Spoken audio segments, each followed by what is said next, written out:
Welcome to the Nutrition Burnout Podcast, your home for food and body obsession. I'm your host, Christy Brown, founder and creator of Intuitively Strong. Hello, my friends, and welcome to another soul-searing and freaking breakthrough episode of Nutrition Burnout. I am so happy you're here, and I cannot thank you enough for being here. Before we get started on this hot topic today, I want to first thank you. Nutrition Burnout has been rising and just killing the ranks here through Apple, Spotify, and soon to be on Pandora as well. But I can't thank you enough for sharing this episode and subscribing and sharing it with friends. And every time I hop on one of my End Binge Eating Blueprint calls, which I'll link in the show notes below, but it's a free 60-minute call that we'll go through together, and I will basically help you plan out your next 6 steps to help you end binge eating. So create that blueprint for you. And every time I get on one of those calls, somebody references something from my podcast. And, when you said this or about having to always finish your plate, they're like, I've never heard anybody talk about food like you before. And for me, it's just, I just want to be so truthful. It's like all those little things that I think in my head that I think nobody else is thinking, I just started to say out loud. And honestly, all of you are connecting with it in a way that I'm blown away.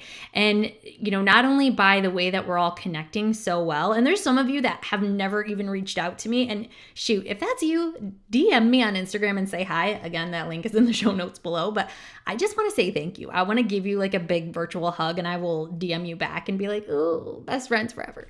But thank you. Truthfully and honestly, I'm so happy I'm able to share my story and to connect with you. Honestly, this is just the best thing ever. So okay, I will get off my soapbox for you, but I love you and you're the best. So thank you. But today I did want to jump into a really big topic as summer is coming for most of us. And I will say I do have a couple clients, Australia out that end, and it is winter for you now. But this is a great topic on how to go about with bathing suit shopping, especially when you're in an uncomfortable body. And whether you're going through this balanced eating journey or not, I think a lot of us are in this place where bathing suit shopping is just hard. And also, talking about vacations. I've already had one, but one vacation, and I honestly don't. It was so early. It was in March, and I live in Michigan, so it's cold. And it's just now warming up to like the 40s and 50s, and I'm getting so excited about it. But I was like, man, we need to start talking about this. We need to start talking about vacations and, bathing suit shopping in a bigger body, because this is a really big deal and probably something that you're going through or that you're about to go through. But before our trip, my husband and I, we went to Arizona, played golf out there, just tons of golf, tons of, hot tubbing, tons of drinks, tons of just fun and all that good stuff.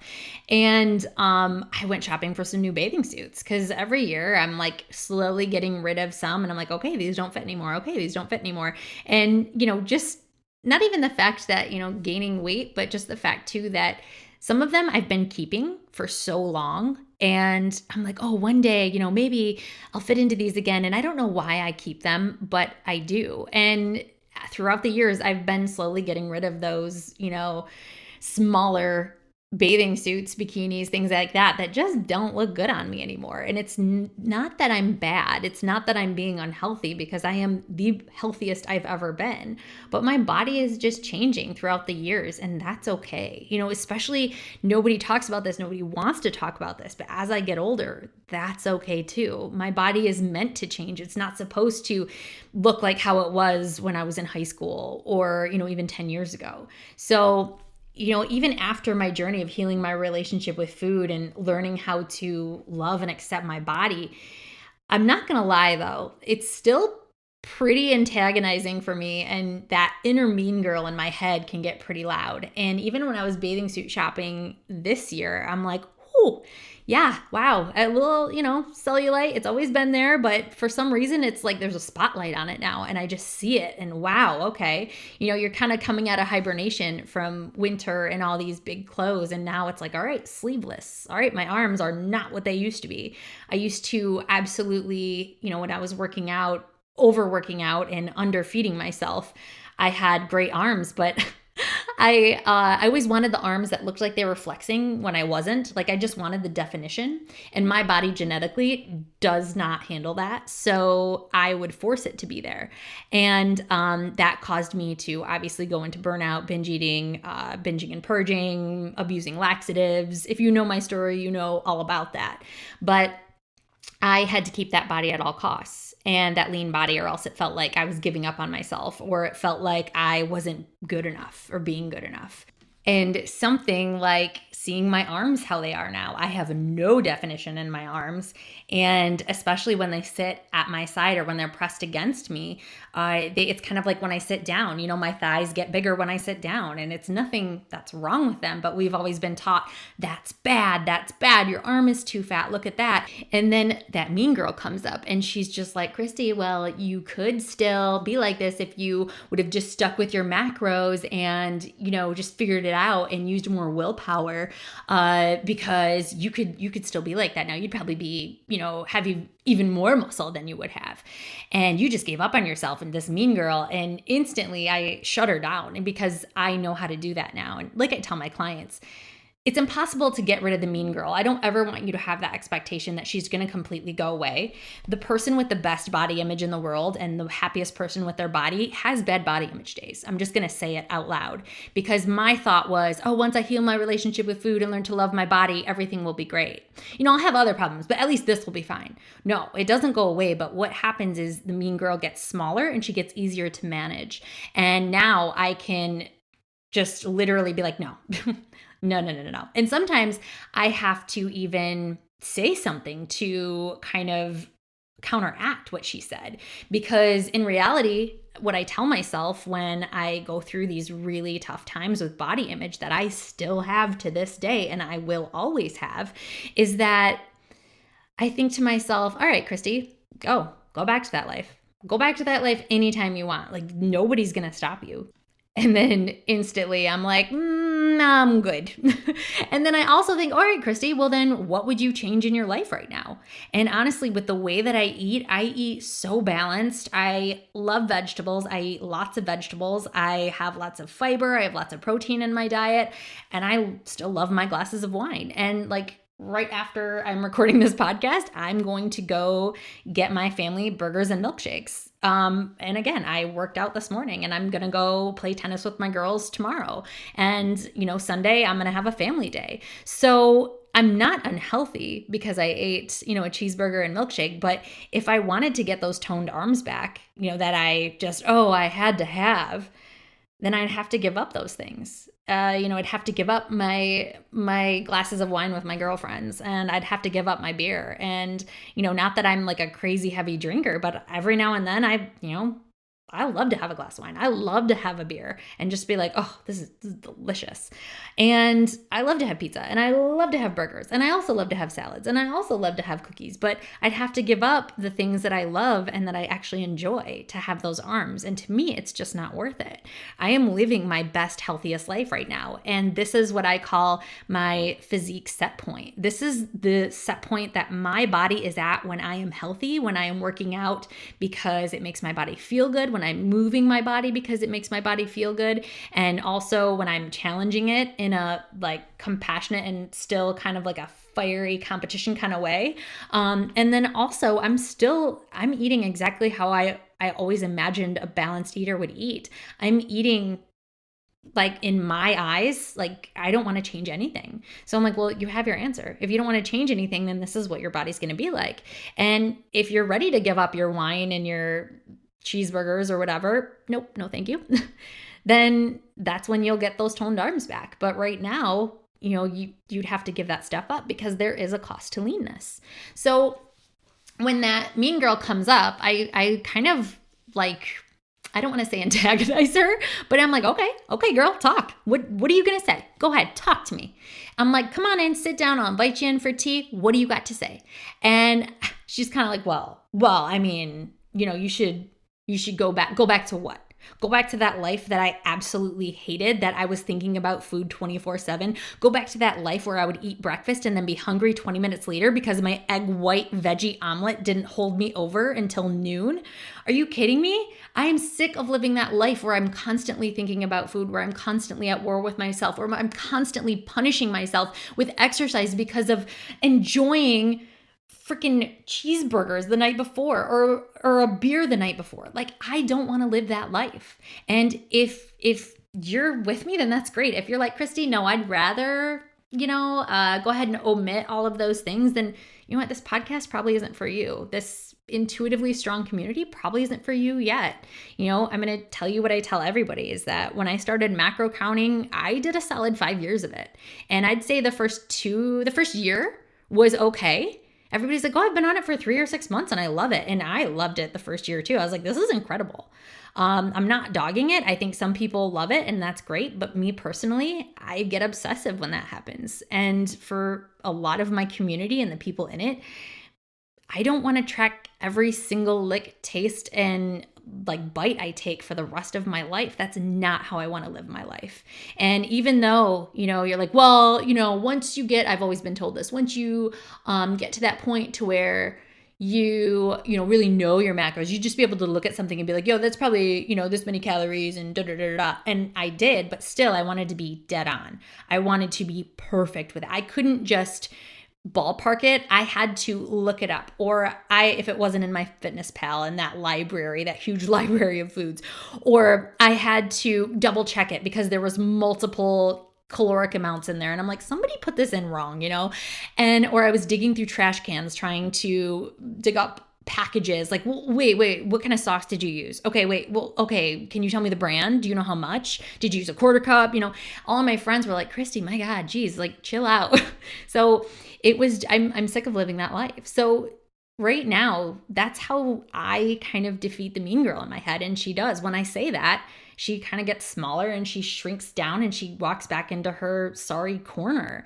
And honestly, I kind of look at her and I went before she leaves, because I imagine we're sitting down and I invite her in for tea. And this is how my brain works. And before she leaves, I go, hey, I'm like, come here, give me a hug. I'm like, listen, I'm sorry I yelled at you, because often I yell at her out of just blatant aggressiveness. But I say, I love you and thank you for allowing this moment to be a learning moment, a teaching moment, and a lesson. Because truthfully and honestly, what I talk about with my clients is that the mean girl in your head, she actually is your fears and insecurities. She is the one that says, don't get fat, you won't be loved. If you get fat, people won't think that you're taking care of yourself, and then they won't take you seriously. And if you gain weight, nobody's going to love you. Nobody's going to understand you, and people are going to think that you gave up on yourself. And that's where the mean girl kind of sits, and what she really needs is love. She needs attention, just like all of the hurt parts of us need. Hurt people hurt people. So when you're being hurt by someone, or even by yourself, by the mean girl in your head, that's what's happening. She is needing love. And that's what happens when people hurt. They want other people to hurt.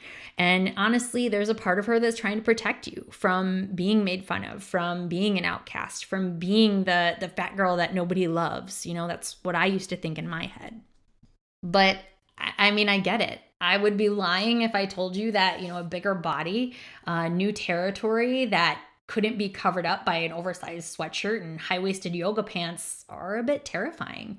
And I honestly, there's times when I do miss my lean body, but I have my time to mourn it, to kind of just say, all right, Christy, and go back. And I kind of rehearse that whole thing over and over again until it's become just so quick in my brain to where it's like, no, I'm not going back to that. But this is something I'm oddly proud of in a weird way. I am a big fan of putting things together that don't normally go together. So when I'm talking about, I was the girl in high school where, I was on the tennis team. Most people think, oh, I was super preppy, but I had dreadlocks when I was in high school. I kid you not. And I was also on, I had dreadlocks, but I was on the homecoming court and the snow coming court and all those cool things. things.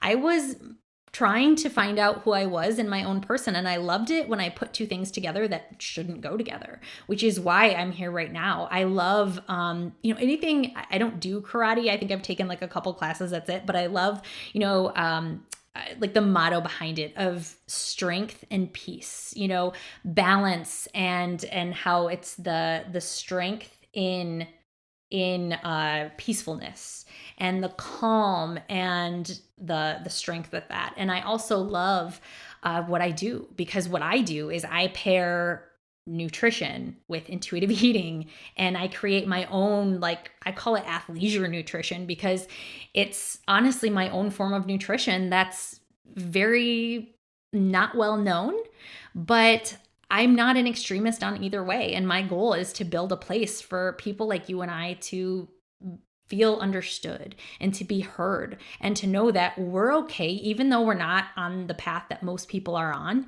because let's face it, we are not the general population. If you're here, you likely have maybe eating disorders, but likely disordered eating patterns to where you feel like you can't eat after a certain time, that bananas have too many carbs and sugar in them, and that broccoli is going to give you toe cancer, and like all these things that like all these food rules just kind of crowd in your head, and then they make you afraid to eat anything until you feel like you can only be on the air and water diet.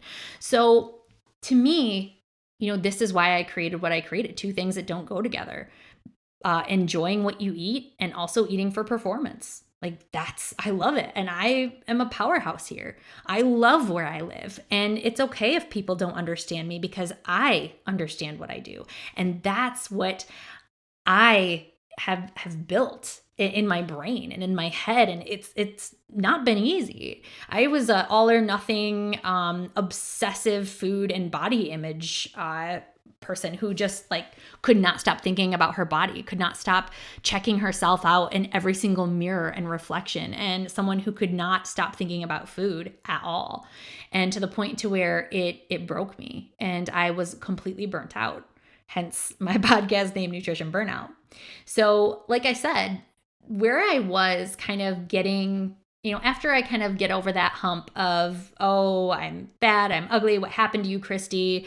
Look at all that cellulite. And I'm zeroing in on those flaws. And then I kind of allow myself to sit there for a little bit. Again, with my clients, I call this sitting in your shit, to where I don't want you to not feel these feelings. Feelings are there for a reason. And I think that it's important that we own them and we say, you know what, I am feeling like this, and that's okay. Because some of my clients are like, I know I'm not supposed to be thinking about this or weight loss or going on diets. And I'm like, oh, no.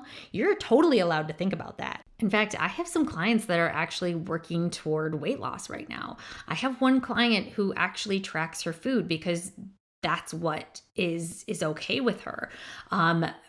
I honestly, even for me, it's still triggering to track my food, so I don't. But just because it's triggering for me doesn't mean that it's not triggering for other people. Everyone is so different on this journey, which is why it's super important to be open-minded about this and to let people do what feels good to them. My whole philosophy on balanced eating is that once you heal your relationship with food, you can venture back into weight loss. You can venture into maybe, even if you're triggered by tracking, maybe even just making sure you're getting enough protein and enough fiber into your day. There's certain nutrients that I have my clients who are working toward weight loss, which is my master's academy, my advanced clients go to, where we start adding in more nutrition without deprivation. So this is basically your own thing. You can literally do what you want to do after you've healed your relationship with food. There's so many different routes you can go down. This is why I'm such a big believer in find the lifestyle that you want to live, and then live that lifestyle and allow your body to fall into place, because that's where most of us fall into that misery gap of I want this body, this really lean body, but I also want this lifestyle where I can go have drinks and beer and still have fun. You can do both, but remember there's a cost to leanness. So what are you willing to give up in order to have that body? And this is where most people fall into that cognitive dissonance of, I want this body, but I also want to have this lifestyle, and they're not coexisting. So here is what happened to me when I went on this journey. I was weirdly proud of being super healthy, but in a body that didn't look super healthy. I mean, I'm not going to say I am a person of small to medium sized privilege. I will say that. But I will also say that having been about 40 pounds leaner than this, I know what it's like to live in a completely different body. And I know what it's like to miss that leaner body as well. So, and it's tough because weight gain is such a devalue of our self-worth in our culture. And we're taught to actually lose value and devalue ourselves because of the shape of our body. Like, how terrible is that? Like, really thinking about that. Like, if you gain weight, people see you as not taking care of yourself or losing your health or falling off the wagon. But this weight gain, it was my personal story of triumph over eating disorders, over obsessive health, and it was mine to own. My body is a miracle after all the shit that I've put it through, and I own this perfectly imperfect story. Cellulite, scars, my hip replacement, 2 C-sections, tears, and everything. And just because I wasn't the intuitive eater that lost weight, it doesn't mean that I've failed. Instead, I've become more aware of who I am and stepped into my authentic self. Like, I'm no longer outcome-based. I am this journey, effort-based person. It's almost like once I reach the outcome, it's no longer fun for me anymore. I am always chasing the journey. And I think that's where most of us need to start focusing on is, where is the journey? Where is this journey that I'm on, and how can I start to enjoy it? Enjoy these small, tiny little wins that will eventually build up to this big transformation in the end. And something that I also want to say is that, this is such a tough one, but one of my clients, she actually came to me and she was like, Christy, she's a dancer. She teaches dance like 4 times a week. She's she sends me dance videos all the time. And I'm like, oh, could you please send more? I love it. She's a beautiful dancer. And she actually did this TikTok video that was about her gaining weight to heal her relationship with food. And I was a dancer before. I know dance is one of those sports to where you feel like you have to look the part to play the part. And she's like, I have gained weight, but she's also like, look at where I am now.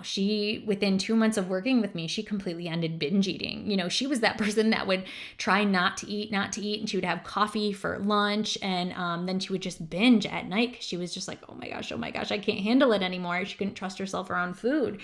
And now she no longer binge eats. And she was that person that was totally journey based. The hardest part about what my client went through was that she made this transformation. And because she didn't look a certain way, nobody said anything about it. But she was talking to me about how her friend was like, something's different about you. I just noticed you're just more confident. Like, you just seem better and happier. And this is the hardest part, is that you have to learn how to clap for your own self during these inner transformations. That is hard because as human beings, I mean, it's only natural that we crave outside validation, right? That's back in the day, back in our prehistoric days. That's what kept you in your tribe, was that, wow, you're an asset. Wow, look what you did. Wow, look at what you achieved. And that meant that you were an asset and that you were valuable. And that, because our chimp brain, as some scientists call it, that is our primal brain. That is our brain that says, stay in your tribe. Don't get kicked out because you have to survive with the community. You can't be outcast or set out alone from your tribe. So it's really hard when it's almost like you've done this miraculous transformation, but nobody notices because it's on the inside. And that's when they make this transformation and they're like, well, this didn't feel good. I need people to clap for me. I need people to like, come on, let's go. So she made this TikTok video that was so cool. And it was to this song that was As It Was. And she just talked about her journey of gaining weight while healing her relationship with food. And I knew that, the comments down there were her friends that knew what she was going through. But it was, the friends that you have that know what you're going through here, it's probably very few. I mean, your acquaintances aren't going to know about this, but your friends who have always been there for you, they're going to know about it. So this inner transformation is so difficult because you have to learn how to clap for your own damn self. You have to start becoming your own biggest cheerleader. I tell my clients all the time, I'm like, tonight I want you to look in the mirror and stare at yourself in the eyes, in the mirror, in the bathroom mirror, and just say, I am so proud of you. And the first time I ever did that, I started crying because I had never looked at myself in the eye and told myself I was proud of myself. I've heard it from other people and I thrived. If throven was a word, I throved. I thrived. I thrived off of people telling me that wow, Christy, look at what you accomplished. Wow, Christy, look at what you did. Wow, Christy, wow. I always wanted to be the anomaly. I didn't want to just be average. I wanted to be better than average. And to me, I was never, good at anything. So I'm like, okay, well, I guess I'm going to have to be good at sports and I'm going to have to be good at weightlifting and doing all these things. And if I can't, show people, then how am I going to be it? So I'm going to show them with my body.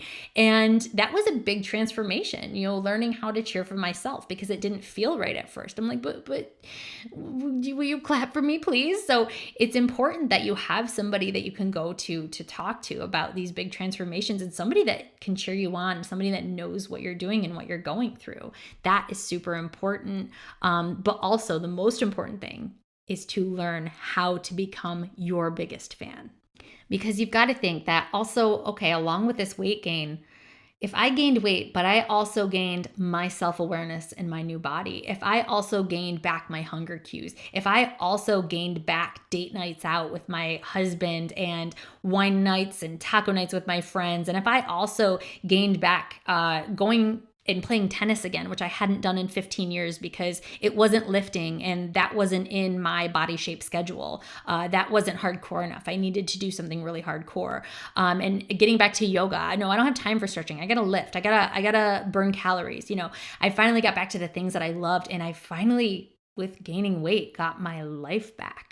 And that to me was the most important thing. And still, it is so hard. Some days I really have to kind of work with myself and be like, Christy, this is a tough day, and that's okay. I'll never forget when I saw a friend of mine who was always asking me about my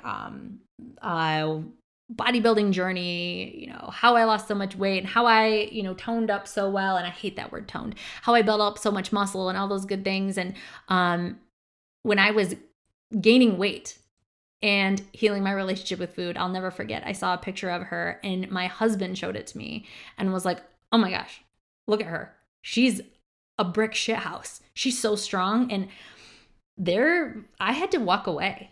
I mean, here I am. I've just gained 40 pounds. I'm in a bathing suit at this time. We were out by the pool. No doubt about that. And I had to walk into my room and just be like, whoa. It was almost like a truck hit me. I was just in shock. Like, Christy, that could have been you. That was you. Why? What is going on? You could have been there. Why didn't you do this? And again, when I get into those places, I allow those feelings. And then when I'm ready to come out, because I don't unpack and live in that room, I use those tactics of, all right, well, what would you change? And I'm like, that she's doing all the things that you used to do right now. And eventually she's going to reach burnout.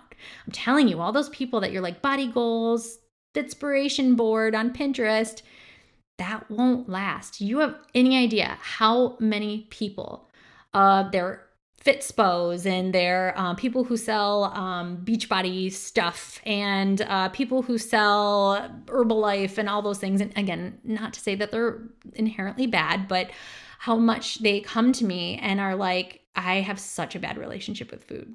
But again, you only see their highlight reel. You're only going to see what they want you to see. And so that's where we really have to understand that you don't really know what they're going through. You could totally look at her and be like, oh, I want her body, but then be like, Yeah, but you never know. You could be congratulating an eating disorder. That's what people were doing with me, and they never knew. None of my friends knew I had an eating disorder. And it was something that came to a shock of all of them when I started opening up about my story. And when I told them about things, they were like, oh yeah, you did run to the bathroom after that. You did, do this, or you would, only eat this, or you would eat a lot here, or, it was all different things. And, it's embarrassing when you're a binge eater. It's embarrassing when you're a binger and purger, and it's a secret you want to keep to yourself. So of course you're not going to tell anybody. So you never know. And hey, maybe somebody actually does have that genetic type of body where they gain muscle easily and they don't have a lot of fat on their body. Maybe that's just how they're made, and it doesn't take a lot for them to do that. I have a couple of friends like that. And for me, I just think what my coach used to tell me: good for you, not for me. Like, that is not my path. And it's hard. Trust me, it doesn't just happen. I say that and I'm like, oh yay, it feels so much better. At first I'm like, oh, good for you, not for me. Motherfucker, like, I get so angry. Well, why can't I be like that? Like, oh, okay. I kind of go through that whole like toddler tantrum there, but it's the truth. I could get back to that anytime I want, but there's going to be a cost to it. So yeah, I did gain weight, but I can now trust myself around food. I can literally leave a half a cookie on a plate. I just ate a half of a Pop-Tart the other night. I never would have been able to do that before. I can go work out and do what I love. I just did a random upper body strength training exercise today. It never would have happened before that. No, today's an off day. I'm not supposed to do that. I wanted to move. Food freedom, it's a hard sell. It's not sexy, but it's real. It's genuine, and it's freaking true. And this is what's going to carry you on for the rest of your life, not, counting macros and eating off of good and bad food lists or container systems. And it's okay, that you do those things, and that it's okay to learn what you wanted to learn from those diets. But to take away all the things that you didn't like from it, all the restrictions, all the things that says, nope, you can't do that, all the food rules.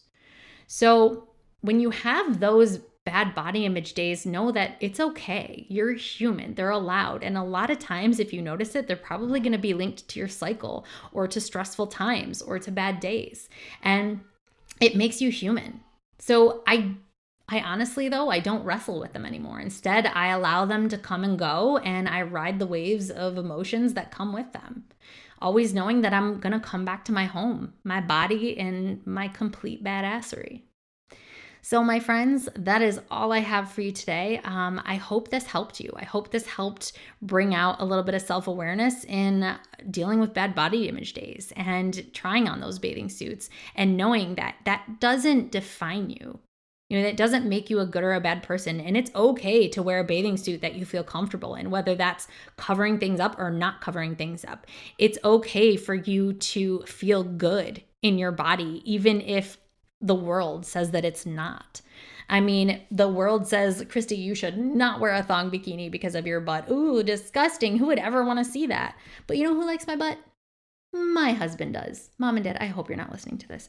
But he bought some for me, and I was like, ooh, okay. I still get a little weirded out about it because it's kind of weird. But, if we're going on vacations together, I wear them for him. And you know what? It does make me feel good. It does make me feel sexy. And it does make me feel empowered to own my body. And confidence is what's sexy, not six-pack abs. So my friends, I hope you took a lot from this today, and I cannot wait to talk to you again. Again, the links for those, that discovery call, and the Beat the Binge Eating Blueprint is in the show notes below, along with my Instagram.